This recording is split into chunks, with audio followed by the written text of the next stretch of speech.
This was not an organized protest. Rather, this was an incident of pure criminality.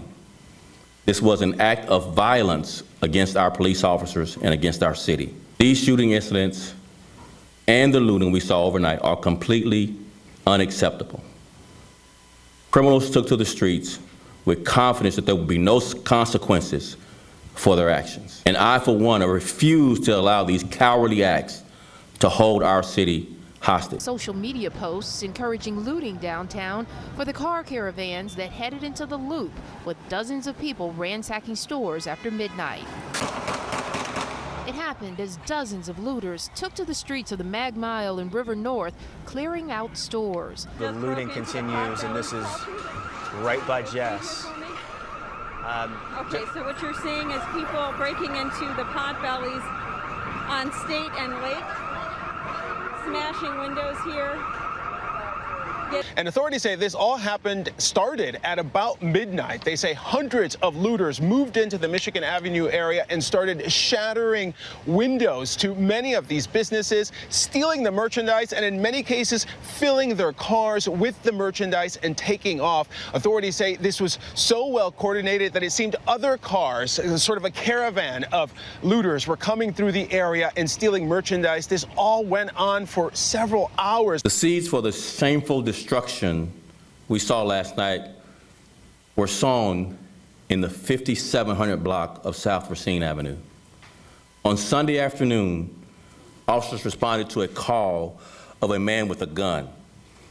A suspect was spotted, and officers attempted to interview the individual, who quickly fled. As this person was running away, a gun held by this person was pointed at our police officers, who gave chase, and this person fired shots at our officers. Officers returned fire and struck the individual, who was taken to the University of Chicago Hospital and is expected to survive. The shooter is a 20-year-old man with 4 previous arrests for charges including burglary, child endangerment, and domestic battery. I am relieved to say that none of our officers were hurt in this shooting. A gun was recovered from the scene. Action. Tempers flared. Afternoon turned into evening. CPD became aware of several social media posts encouraging looting downtown.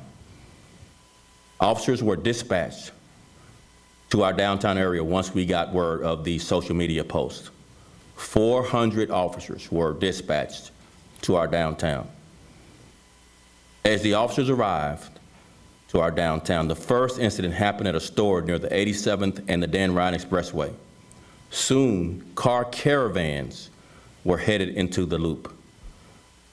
This was not an organized protest. Rather, this was an incident of pure criminality.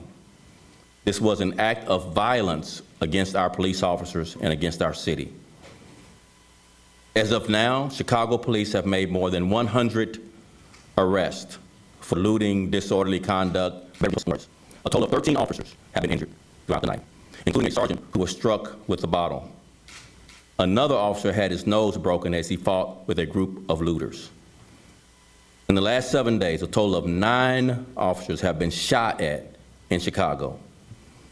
What we are seeing is violence against police. A security guard and a civilian were struck by gunfire during the melee last night in our downtown. They were both taken to Northwestern Hospital in critical condition. 5 guns, a total of 149 guns this weekend. Another 164 guns were handed in as part of a gun turn-in event on the west side.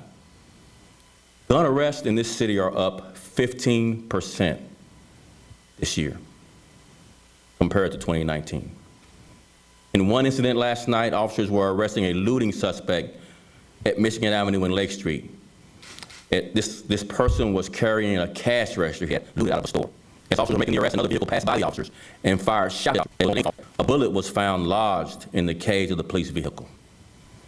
So far this year, Chicago police have recovered 6,189 guns. Each of these guns recoveries, as you can imagine, has the potential to turn into a deadly force encounter with police. As for the weekend figures, officers made an outstanding arrest for murder, 8 outstanding arrests for criminal sexual assault, and 2 outstanding warrant arrests for robbery, and 5 arrests for aggravated battery.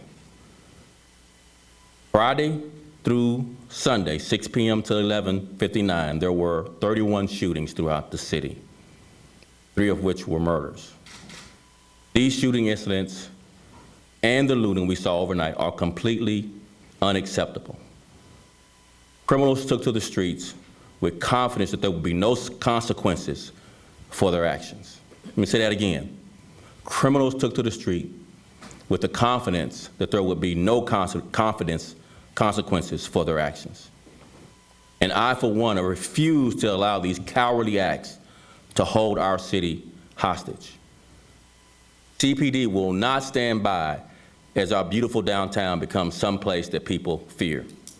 I have instructed our detective units to create a special team of investigators to look at the hours of pod camera footage from last night. We have high-definition video of suspects and vehicles. If others have security video, please forward them to cpdtip.com. I pledge to pursue these offenders to the fullest extent of the law. A heavy police presence will continue throughout the downtown area today and until further notice. Officers will return to working 12-hour shifts, and all days off have been canceled until further notice.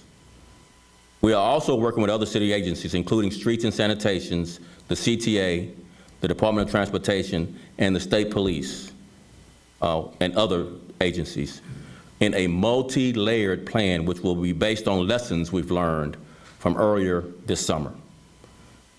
Downtown access will be restricted from 8 p.m. to 6 a.m. The department also has its eyes in the neighborhoods to ensure that looting does not spread based on our lessons learned. Officers will be deployed in a large measure to our neighborhoods to protect the neighborhoods. This is a beautiful city, and Chicago police officers will not allow this selfish criminal act to destroy what generations of hard work have built.